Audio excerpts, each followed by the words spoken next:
Le monstre du placard déteste Noël de Antoine Dolle et Bruno Salomon.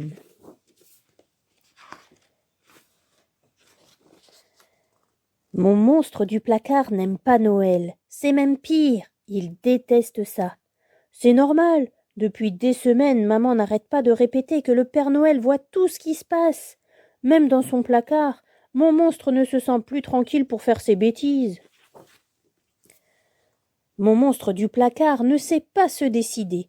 Alors il a découpé toutes les pages des catalogues. Il a fait une liste de cadeaux tellement longue qu'il va falloir plusieurs trains pour tout ramener du pôle Nord. Oh là là, mon monstre est déjà épuisé à l'idée de déballer tout ça. Heureusement qu'on a toutes les vacances. Mon monstre du placard n'ose plus approcher du salon. À chaque fois, papa nous dit de venir regarder avec lui un film de Noël.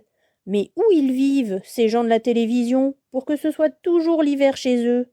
Pas dans une boule à neige, j'espère, parce que mon monstre vient justement d'en casser une. Il ne doit pas faire bien jour au fond de la poubelle. Mon monstre ne sait plus où donner de la tête. Il court dans tous les sens. Toutes ces bonnes actions et ces gentilles attentions pour faire oublier une année entière de bêtises au Père Noël, c'est mission impossible. Des fois, ce serait plus simple d'être sage tout le temps, mais mon monstre, lui, trouve ça beaucoup moins marrant. Cher Père Noël, excuse mon monstre, c'est pas sa faute s'il est fait comme ça. Mon monstre a tellement froid qu'il tricote des petits bonnets pour chacun de ses doigts de pied. Je ne sais pas pourquoi il met pas de chaussettes, plutôt que de les enfiler sur ses cornes. Je me demande des fois s'il ne confond pas Noël et Halloween. Pour occuper mon monstre, je lui ai demandé de m'aider à faire de beaux sablés. Je voulais les offrir à la maîtresse, aux copains de l'école et à tous les voisins. Mais je vais plutôt les donner à tous les gens que je n'aime pas. Je crois que mon monstre les a décorés avec ses crottes de nez. Ce n'est pas une mauvaise idée, finalement. Mon monstre du placard refuse de s'habiller. Hors de question, il veut rester à poil. Il faut dire que les siens sont si jolis et douillets, plus personne ne les verra sous ses habits serrés. Allez, juste un petit nœud papillon pour s'envoler jusqu'en haut du sapin, et que tout le monde voit comme tu es beau. Tu veux bien? Tout le monde vient d'arriver. Les tontons, les tatas, les cousins et les cousines. Mon monstre du placard a décidé de rester caché.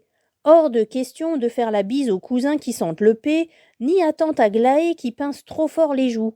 Je vais l'aider à défendre notre cachette secrète. Personne ne nous trouvera, jamais.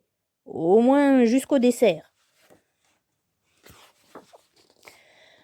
Ouh là là, quel festin!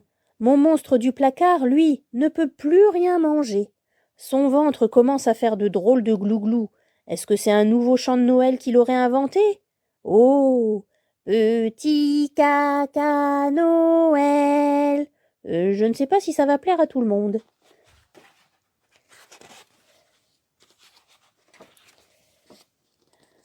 Mon monstre du placard est vraiment contrarié.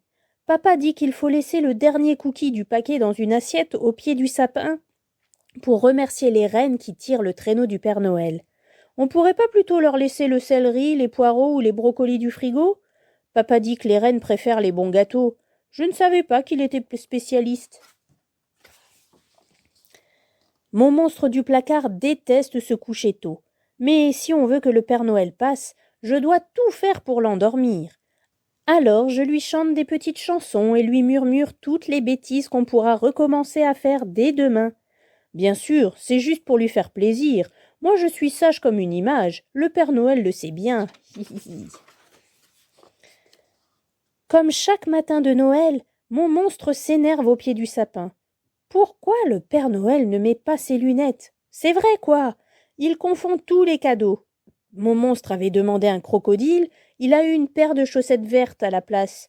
L'année prochaine, on laissera des nouvelles lunettes pour le Père Noël sous le sapin pour qu'il ne se trompe plus. Au fait, où sont passés tous les autres cadeaux que mon monstre a commandés? Le pauvre, il n'a pas dû être assez sage. Ce n'est pas grave, je vais partager les miens avec lui. On pourra jouer ensemble toute la journée comme ça. Ah, vous tombez bien. Le petit humain de la chambre n'arrête pas de dire que je déteste Noël. En plus, il a chipé tous mes cadeaux. Le pauvre, il n'avait pas dû être assez sage, je pense. Ce n'est pas grave, je veux bien partager. Surtout ne lui dites pas, mais mon plus beau cadeau, c'est lui.